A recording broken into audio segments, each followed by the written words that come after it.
Now it's this really sad moment when I'm going to introduce the last speaker of the day. And I can't believe it. You plan for a whole year and then it's gone. It's like it's almost over. So I've enjoyed it tremendously. I hope you did.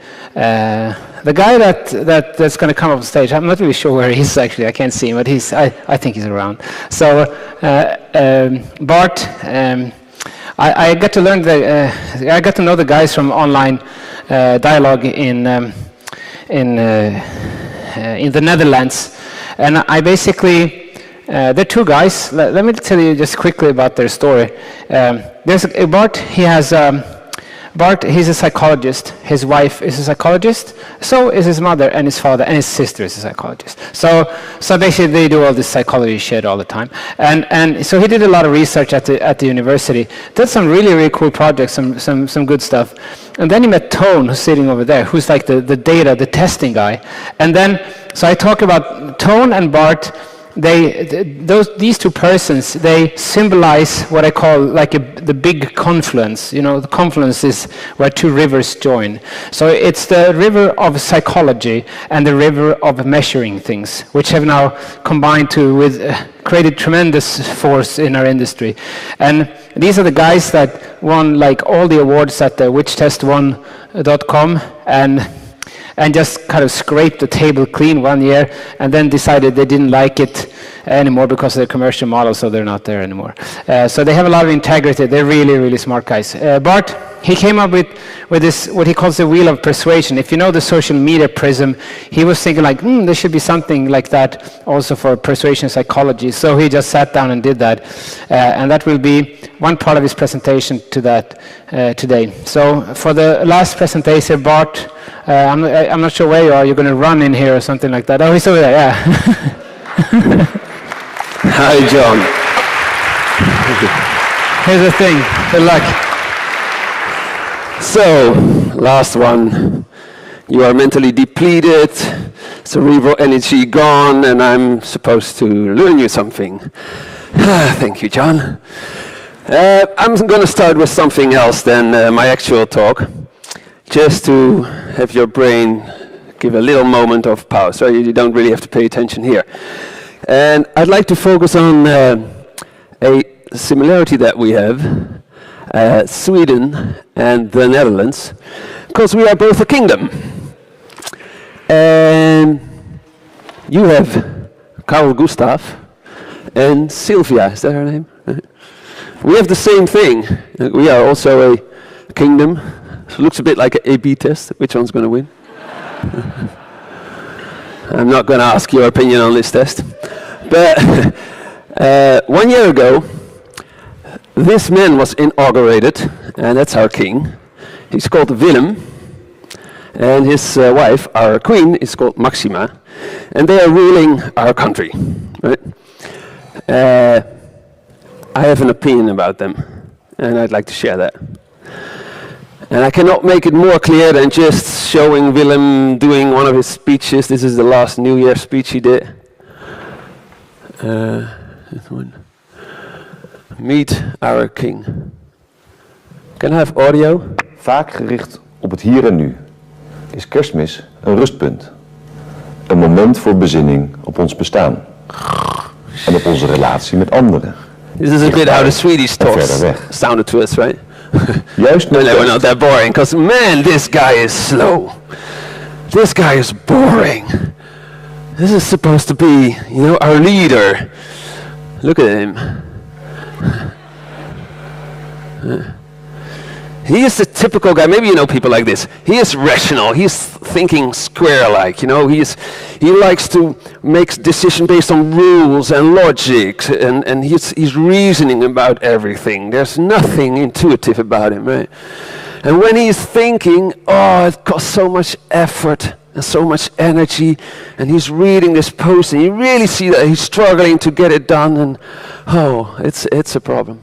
There's one thing I do really like about our king, and that's that last part. You see that? I don't know how he did it, but whoa, does he have a very cool girlfriend or a wife.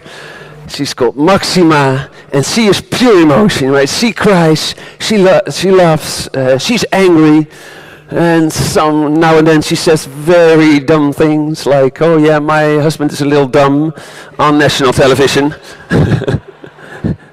But I like that. This is what happens when you bring the queen to a party, right? You have some pretty good DJs from Sweden. This is Armin van Buren, one of our better DJs. And there she is dancing in a dress made of a postal bag. Going, woo! Yeah, girl, that's a queen. I'm on her type of loving. Right? So she's basically, this is a story of opposites attract, right?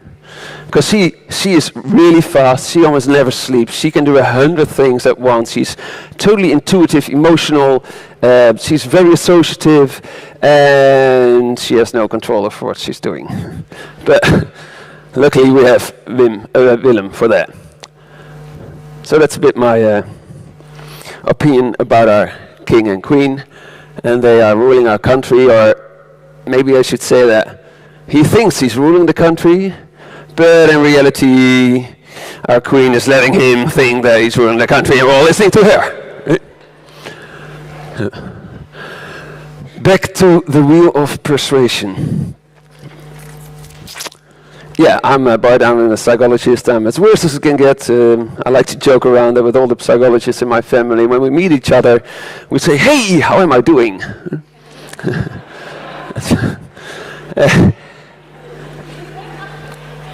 And I've been applying psychology since I graduated back in the 90s.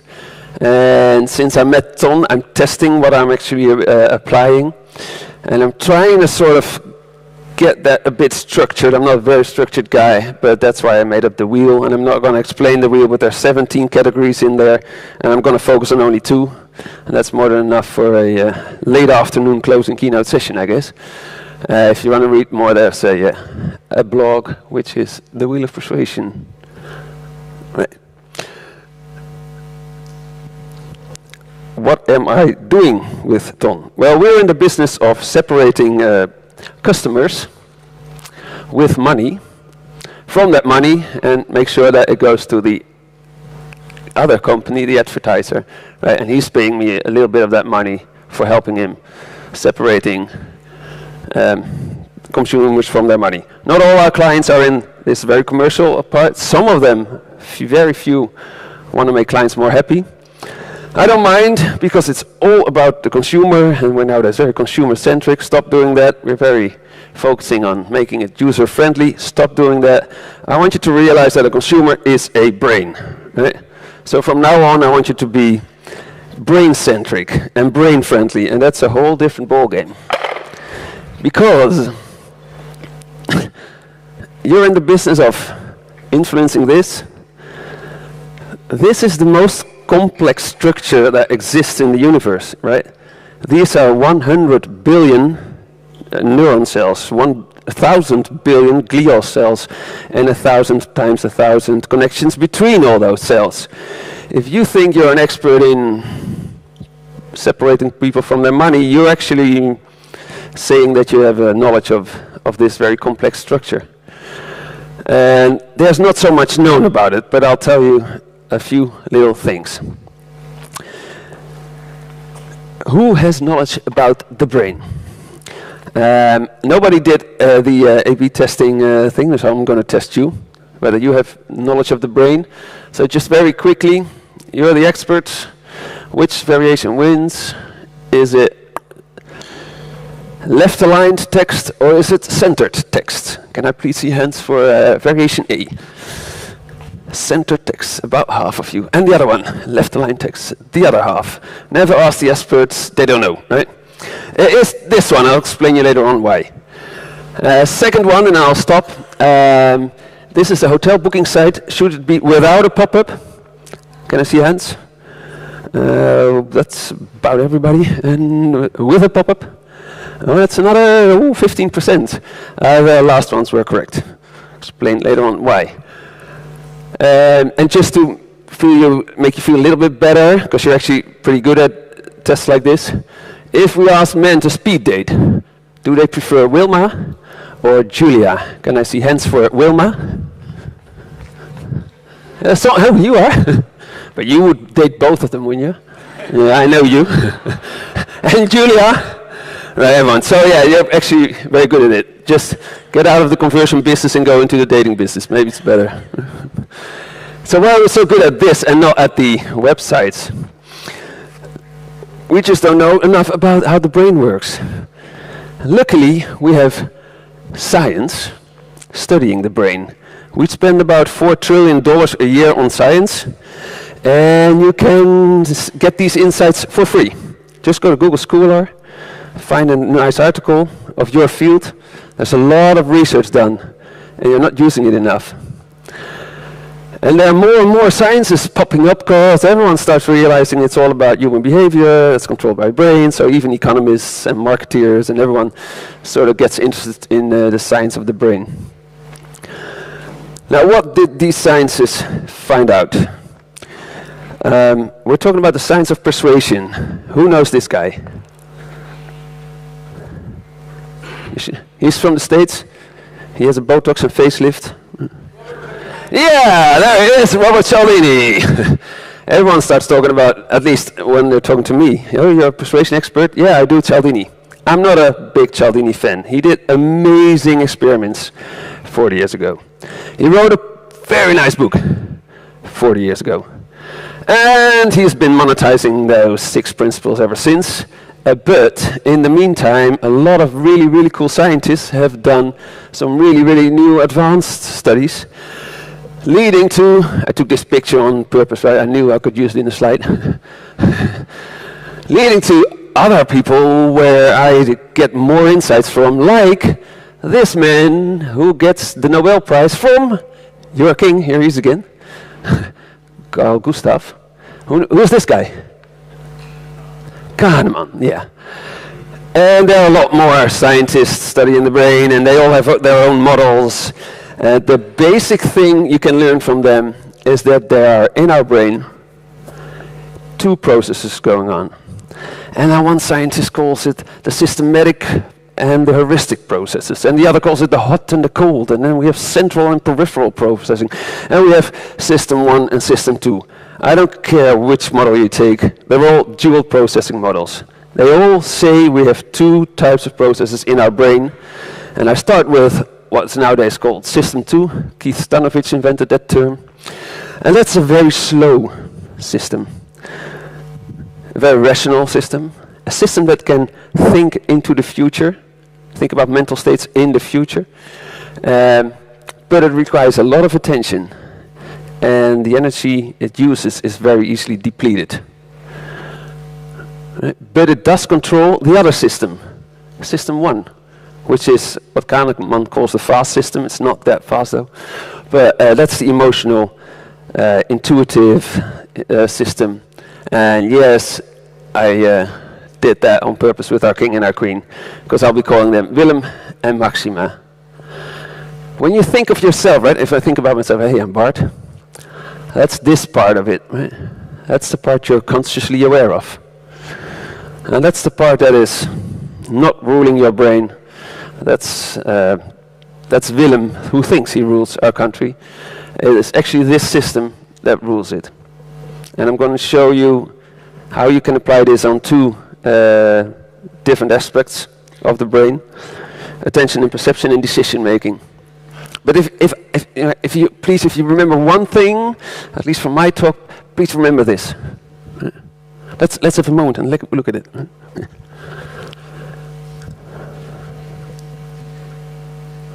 That'll stick. Okay. Now, how do I use that in practice? Well, for example, attention and perception. How do we perceive? We're in this room, very nice room. I think the best room I've been presenting so far. How does that work in the brain, and how can we use that to apply it online? I'm going to ask you, you know the gorilla experiment, right? Where you have to count a ball and you're not seeing the gorilla. I'm going to do it the other way around. I'm going to tell you, there's a video, I'll show you a little movie. Please try to find the things that are changing in the room. Clearly, Clearly, somebody in this room murdered Lord Smythe, who, at precisely 3:34 this afternoon, was brutally bludgeoned to death with a blunt instrument. I want each of you to tell me your whereabouts at precisely the time that this dastardly deed took place. I was polishing the brass in the master bedroom. I was buttering his lordship's scones below stairs, sir. Why, I was planting my petunias in the potting shed. Constable, arrest Lady Smythe. But how did you know? Madam, as any horticulturist will tell you, one does not plant petunias until May is out. Take her away. That's right, madam. It's just a matter of observation. The real question is, how observant were you?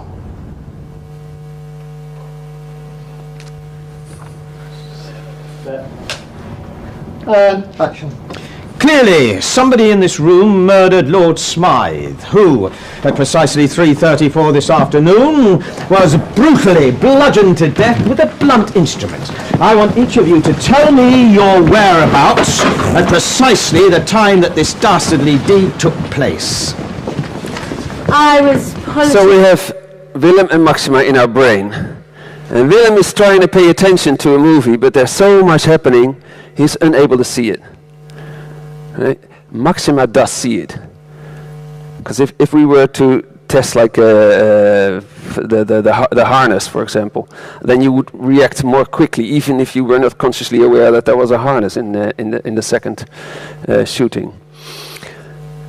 But Willem can only do one thing at once. There's too much change, so he cannot pay attention to it. And now we're talking about conscious perception, right? How much of what we are consciously aware is actually visual input? Henry Markram, who runs a very big brain research project of $40 million, says this about it on TED. When you walk up to a door and you open it, what you compulsively have to do to perceive is to make decisions. Thousands of decisions about the size of the room, the walls, the height, the objects in this room. 99% of what you see is not what comes in through the eyes. It is what you infer about that room. Whoa, that is very, very hyper efficient, people. Your brain is creating an image of reality, but it's just an image made up by your brain based on 1% of real visual input. This room you're seeing here is not the room, it's what your brain makes you think the room is like, based on 1% of real visual input. And now this is only the conscious part, right? This is Willem. We also have a subconscious part. And we used to be allowed to do experiments on animals. And this is Helen. And what neurologists did is they cut away the bottom part of the rear of her brain. Now the back third part of your brain is devoted to visual perception. And if you cut it away, you are not visually aware of anything anymore. Helen is not aware of anything in her surroundings. But she's perfectly able to walk around the room. It's called blindsight. Some people have car accidents, get injured on the same part of their brain. They're not consciously aware of anything in parts of their field or totally, but they can just walk around. You don't need conscious perception in order to function. Actually, you don't need awareness at all. We used to be subconscious human beings for most of our evolution. Consciousness developed like 200,000 years ago. In the whole evolution, if the whole evolution would have been 24 hours, that's the last 15 seconds that we've become consciously aware, able to think logic, project to the future, our Willem. So we can't blame him for being so dumb and powerless. Very recent, we even found that there's actually a direct pathway which is totally subconscious through our brain. If you remember Willem and Maxima, you're thinking about visual perception. So you're looking at a page, we have to make a new variation for a test. Think about, okay, do we need Maxima's attention? Because then you have to make very salient things that pop up, flicker, move, attract her attention, because they're looking through the same goggles, right? If you need Willem's attention, you just have to make sure that you follow his goal, because he's very goal-directed. I want to find the price. I want to know your delivery time. That was where the focus will be. if you make heat maps with the mouse moves or the eye tracking heat maps, try to make heat maps for different goals, right? Because they differ a lot. Some A/B test examples for those who don't know what it stands for. It stands for anonymous brain testing. We have tested a lot of visual perception effects. This is a mortgage site in the Netherlands, Funda. It's basically the only one and the biggest one. And you decide to choose a home based on maxima, right? There's no Willem involved, and he shouldn't be involved because it's way too complex to make a decision for him. So maxima scanning the search results. And they found out at this bank that they shouldn't place a banner-like thing because she is already used, she has the habit of skipping the banner, so it has to look like a search result. But we're trying to persuade people to have a consult about their mortgage. That's a whole different thing than what they're here for. So you want to make them consciously aware that they need a consult. So maximize scanning, and now we're asking, how do we get Willem's attention? We should do something that she doesn't understand. Right? It doesn't fit the automated processes. So what was the test? We put the house upside down. And that doesn't fit Maxima because she knows that grass is on the bottom and the air is up above. And then she goes like, doesn't fit my algorithm. Willem, what's happening? Come and have a look, help me out here. And Willem goes, hey, mortgage consult, very good. It tripled click-through rates.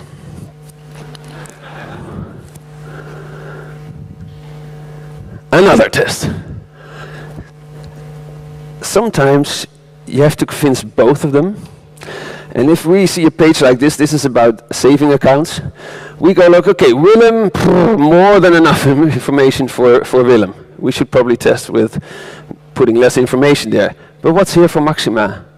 That's basically what turns her on, what makes her enthusiastic. Well, maybe there's one little image. How do we make a very good association for Maxima with the most persuasive message, which is in this case their interest rate, because this was one of the best, I think it was the best. Well, you just make sure that where the point where she's happy, that's where you put the most persuasive message. So all we did was move it like from there to there, and we had more than 20% increase in sold saving accounts.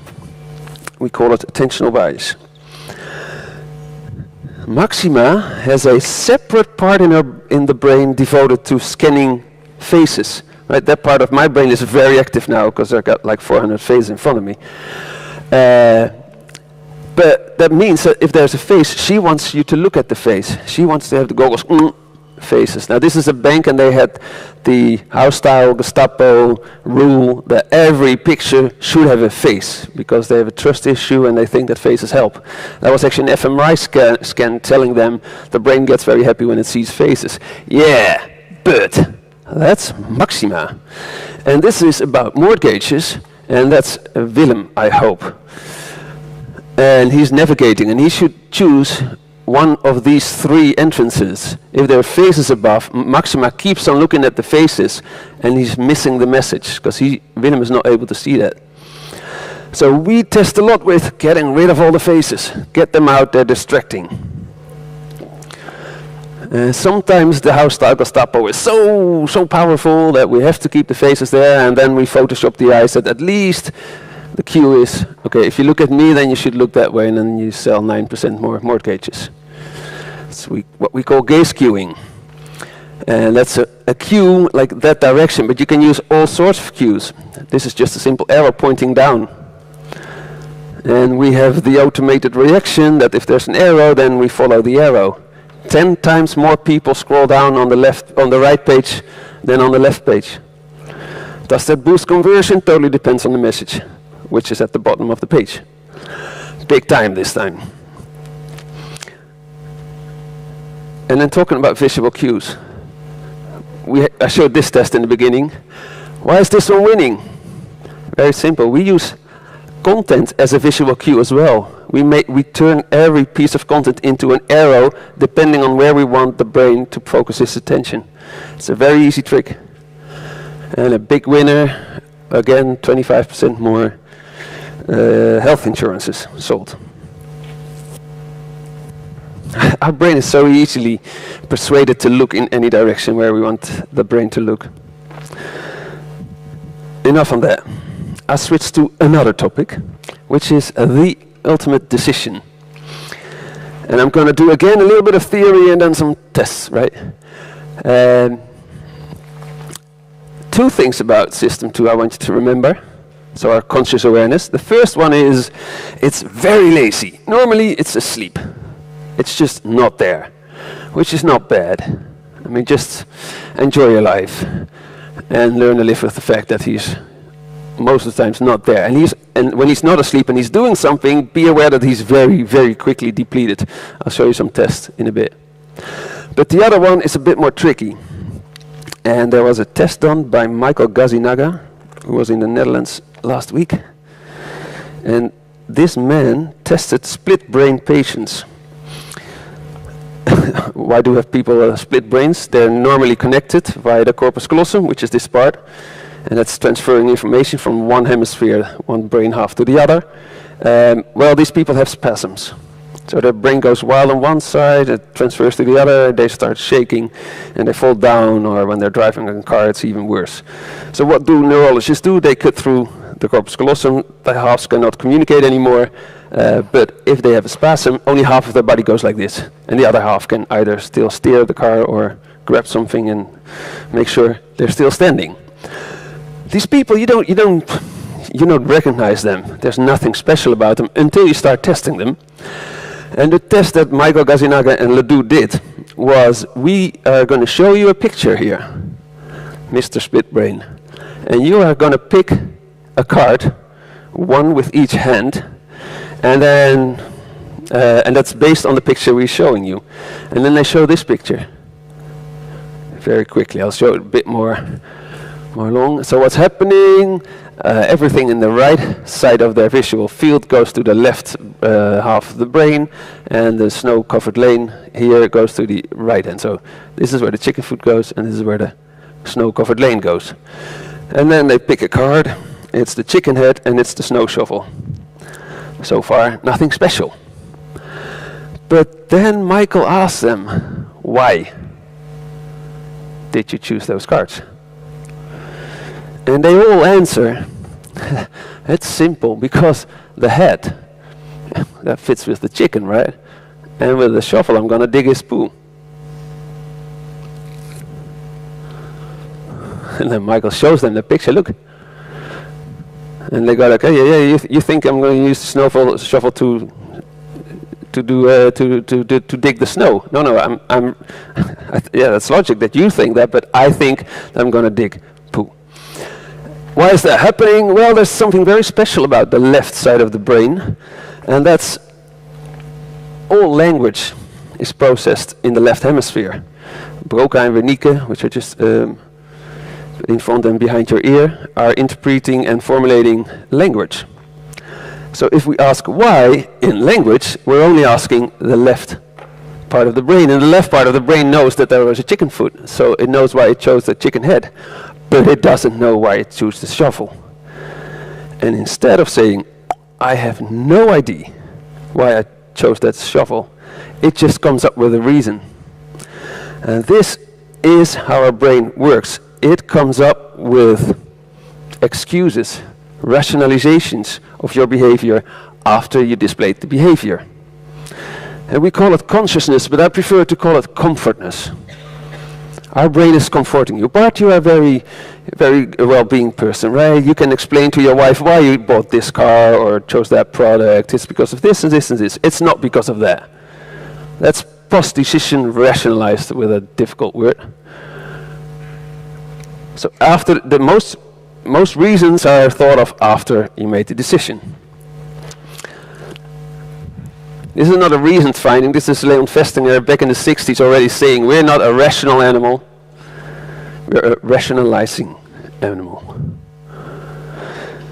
So, you have two systems in your brain as well, and I want you to feel it. I want you just to experience yourself that you also have a Willem and a Maxima.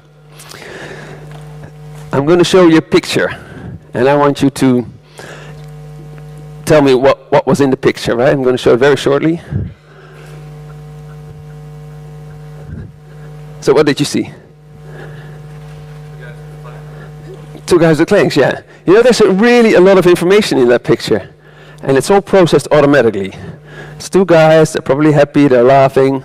They are John, right, who was at our conference in the Netherlands, and Tom, my business partner, the data guy, who was here last year.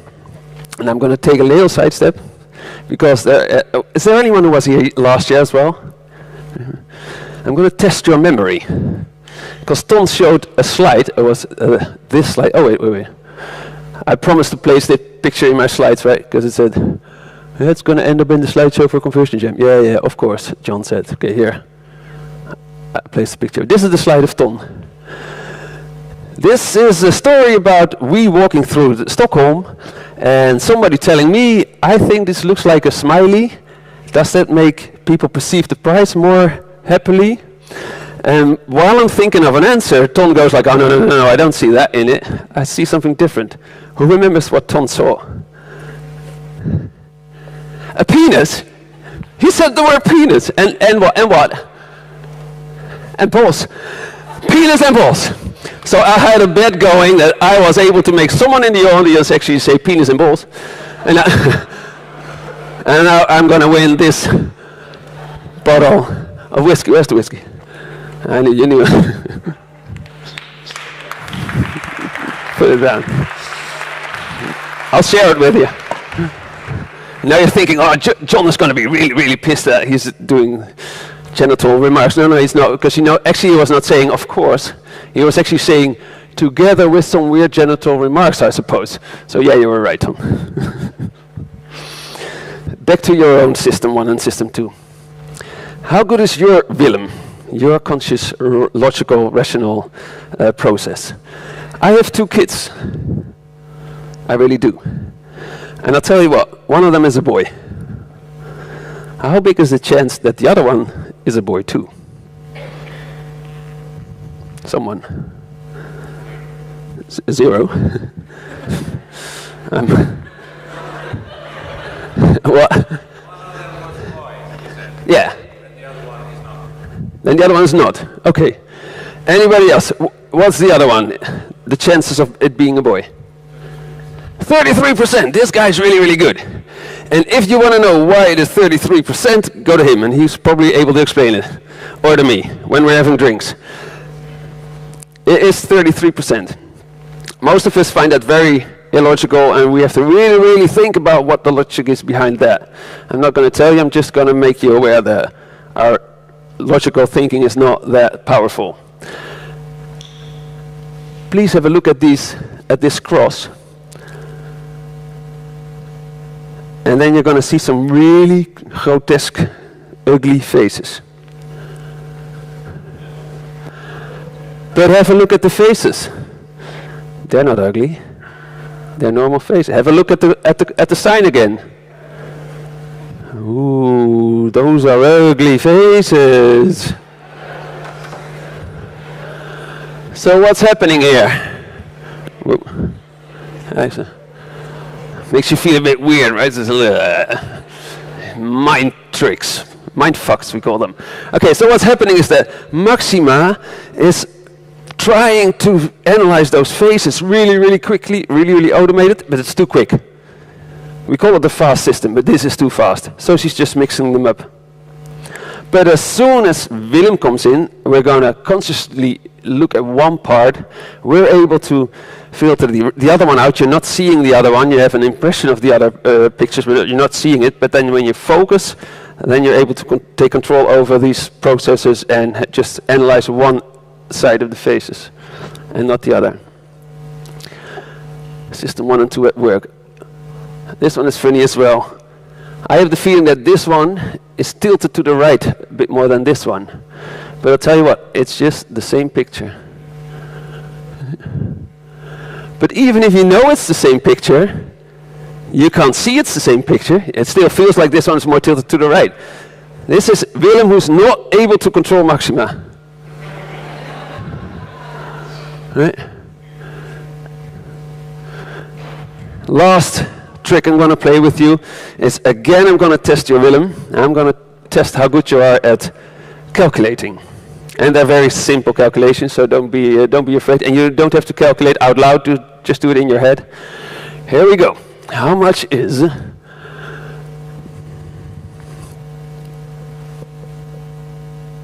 21?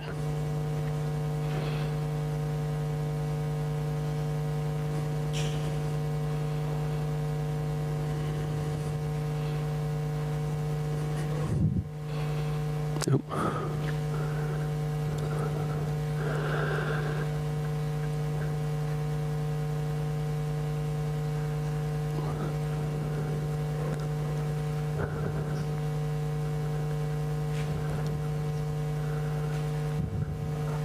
Hold on, folks. One more, last one. Now please think about a collar and a tool.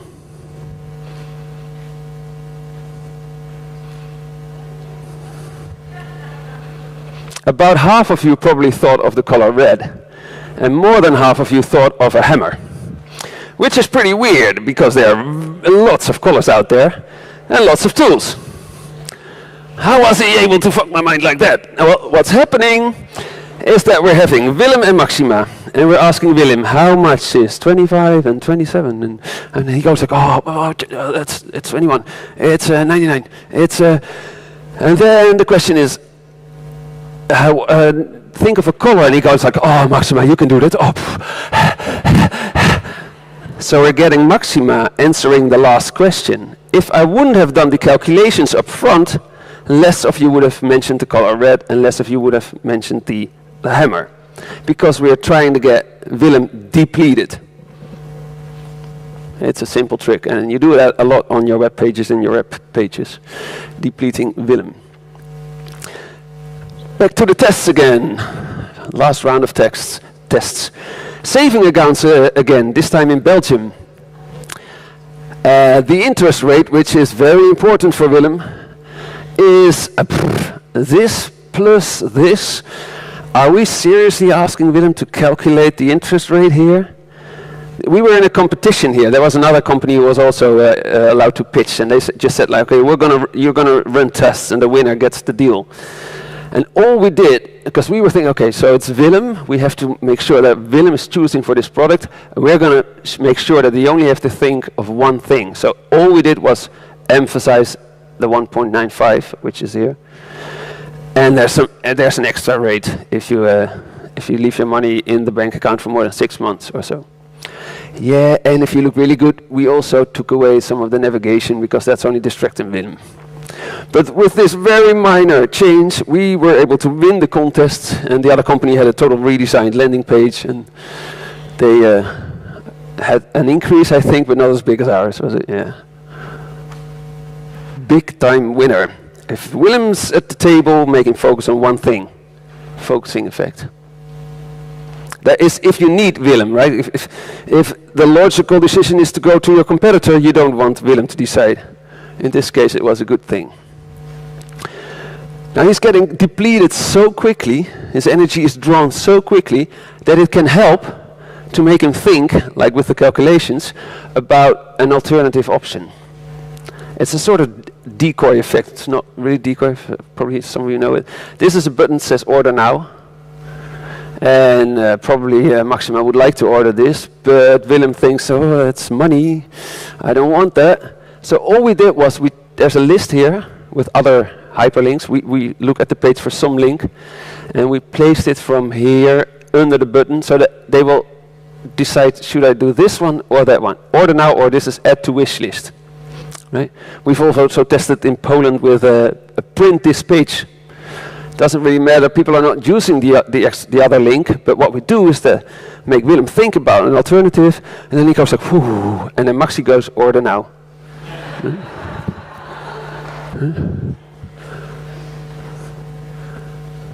I call it the Hobson's plus one choice, but this is definitely not an official term. I made that up myself.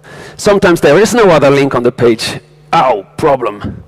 So we found a solution. This is a Belgian energy provider, and there was a start saving button, and there was no other link. So what we did was like, okay, social sharing. We'll make them think about, why don't you tweet or like this page? Well, no one does that. Right? It's 0. But we didn't expect that. We just want them to think consciously so that Maxima will say, okay, start saving. But we had the hypothesis that this is, because it's about Willem and Maxima, this is probably going to work for initial visitors, but not for returning visitors, because returning visitors have a higher intention of buying. Maybe it's actually Willem who decided, okay, I'm going now to open their, become a client at this energy provider. And that's goal-directed behavior, that's Willem. You should never distract Willem, so that's exactly what we found. New visitors, initial visitors, it's good to get Willem out of the way, but if it's Willem who's in charge of the behavior and they're goal-directed and I'm here just to buy, then you should leave it out. Get it? Now Willem has all these reasons which he thinks of just to make me feel comfortable. And we find a lot of clients where we're just starting, having very long discussions with all the marketeers about their unique selling points. And we go like, that's bullshit, we're going to do other tests. But yeah, feel free to test it. You know, a lot of times, it doesn't really matter which ones you're choosing, because they're not, you know, they're not the reason why people buy. It's just the reasons that make them feel good about the fact that they bought. So 3 is perfect, not more than that is, that's fine. And what does win in the Netherlands, and probably not over here, is that these very dull bulleted lists are not doing anything for Maxima, right? That's not very persuasive. So we tend to turn them green and a check mark. But a check mark is when we are at school as a small kid, we get everything that's done right is checked, check, check, check, done right. You probably have a different sign for that. I don't know what, maybe it is check mark, but maybe you have a different sign. Test with that. It's a, yeah, the Maxima is all about associations, automated, make the bulleted lists in symbols that are positive for her. Big winners, this one. This is normally like 40% increase in conversion rate. It doesn't matter whether we're selling fast-moving consumer goods or financial products.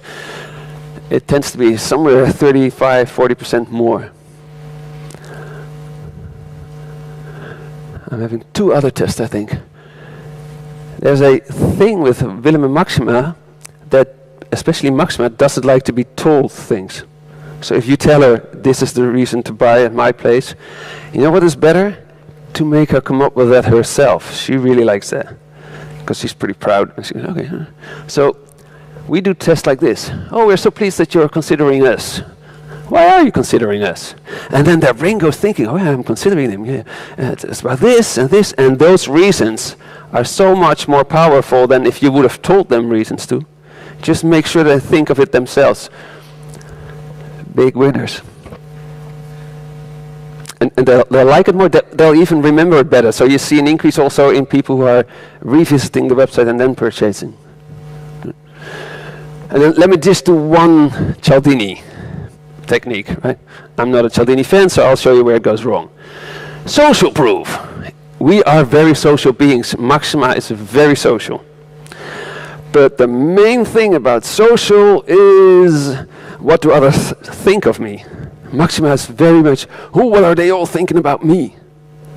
So as soon as you mention others, Maxima goes, ooh, others, oh yeah, they're thinking things of me. And this is a website where they sell both saving accounts and loans. And it's probably the same here, but in the Netherlands you're an asshole if you apply for a loan. And you're a very good guy if you start saving, or girl. So the same box, many went before you, this much, blah, blah, blah, has a more than 20% increase on the saving accounts, but a more than 20% decrease on the loan accounts. Same template, same brand, just a totally different product. And it does not make Maxima look good.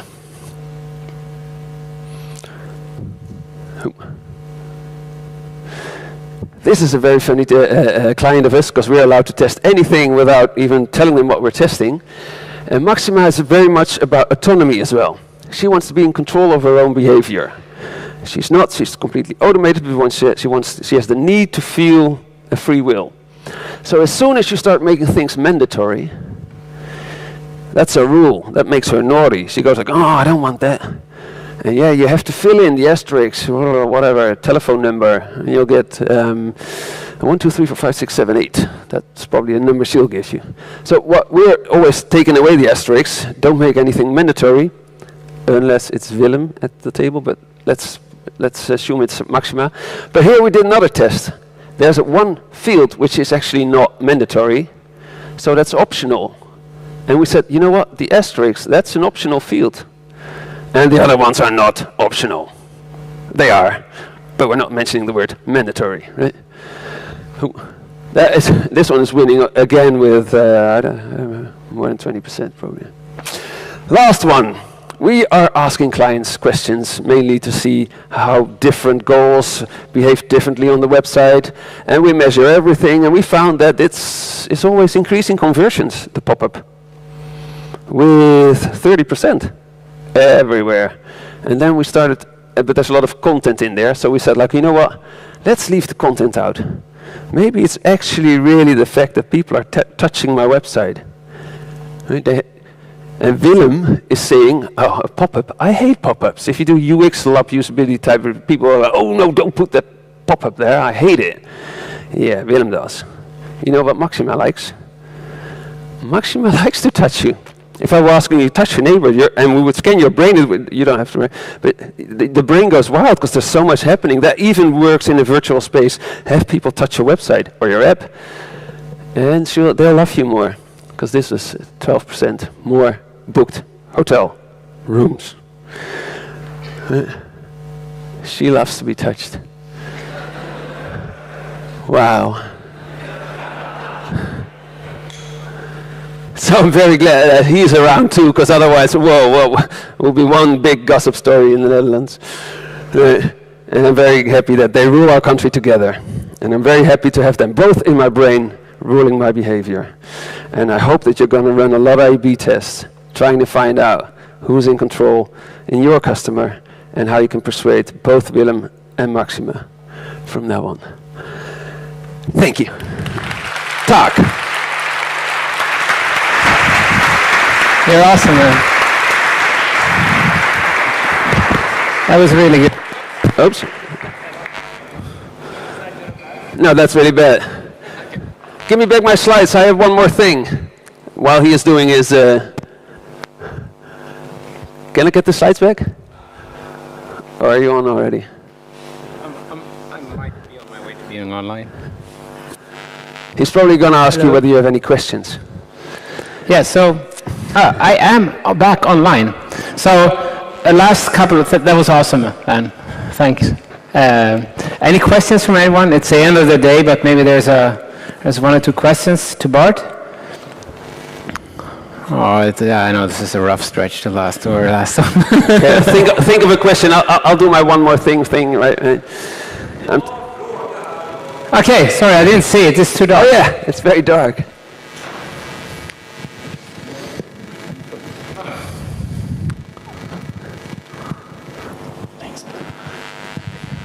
Hey, how you doing? Hey. I wanted to know if there's any difference between men and women. Not in general, but when it comes to... You mean apart from the genitals, right? Well, no, yeah. That thing I know already, but... Yeah. But I would like to stress beforehand that we are very, very similar. We're not that individual. We're not... The gender differences are not that big. But yet there are gender differences. Well, there are examples like risk-seeking behavior. Men are more risk-seeking and women are more risk-averse. Right? So you see that in A/B tests, since we have the possibility to have an indication of gender via Google. They have, we can see that different variations work different across the genders. We see a lot of people who have automated real-time decision engines running, and they find out individual differences. My hypothesis is that one of the things that actually is creating these differences is a gender difference. And you're just finding this difference. So there are differences, but they're very, very small, right? The effect of like a saving account versus a loan, that's like the opposite effect. And the gender differences are just a little bit more and a little bit less of the same effect. So I would, yeah, there are differences, but please focus on the big differences first before you go diving into those differences. Thank you. I think also Kim has a question which he already asked. For those who were attending the lead generation session, if you remember that Spotify cancellation flow, where you said, Kim, maybe you work like how much if you're canceling because you have too little money. We said like okay, let's compare the Spotify premium count to a couple of coffees or a pizza. Which answer is the right one? And then you wrote like number 3, of course. So that's probably she wouldn't like that. She wouldn't like that somebody told her that that's the best choice, but she would have to decide for herself. So I think your answer is there, Kim, because you raised the question in the session. So you should test that.